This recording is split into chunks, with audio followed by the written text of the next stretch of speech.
David Leicauco at Barbie Fortesa super excited na sa pag-ere na maging sino ka man.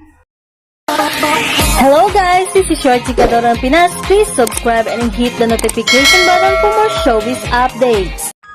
Trending at viral ngayon sa social media, David Leicauco at Barbie Fortesa super excited na sa pag-ere mamayang gabi ng kanilang teleserye na maging sino ka man. Panoodin at alamin ang buong detalye. Ngunit bago tayo magpatuloy, nais ko lamang ibahagi sa inyo ang mga komento ng masusugid na taga-subaybay at tagahanga ni na David Leicauco at Barbie Fortesa. From GFJJ, super happy ako sa mga ganap ng Barda. Dami niyong napapasaya kaya dami nagmamahal sa Barda Love Team. More project, God bless, sana kayo na in real life. Love you both. And from Petronilla Salvador, walang masabi ang mga tao kundi bagay na bagay kayo. Subalit nakakalungkot dahil ang hirap tanggapin na magkalayo na kayo. Barbie at David, sa tagal ng pinagsamahan ninyo, ipinakita nyo sa mga tao kung gaano kahusay ang ginagampanan ninyo. Walang masabi ang mga tao kundi bagay na bagay kayo.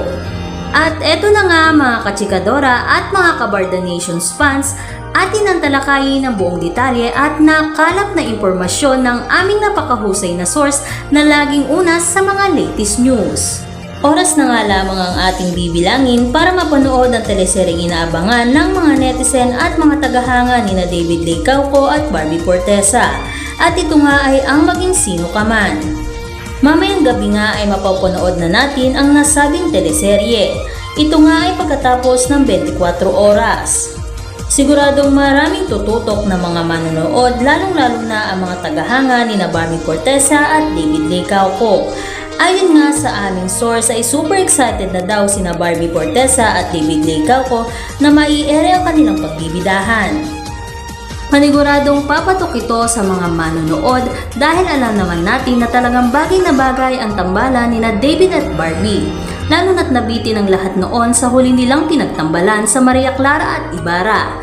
Kaya naman marami talagang nag-aabang at na-excite na maiere ang maging sino ka man dahil wala na nga itong babu. Ayon pa sa aming source, lubos daw ang pasasalamat ni na David Leicauco at Barbie Fortesa sa mga taong patuloy silang minamahal at lalong-lalo na sa kanilang mga tagahanga sa patuloy na pagsuporta sa kanilang dalawa. Sigurado akong marami na namang matutuwa at kikiligin kina David Leicauco at Barbie Fortesa o mas kilala sa tambalang Barda. And that's it for today mga kachikadora. Don't forget to like, comment and share. Maraming salamat at mabuhay po tayong lahat.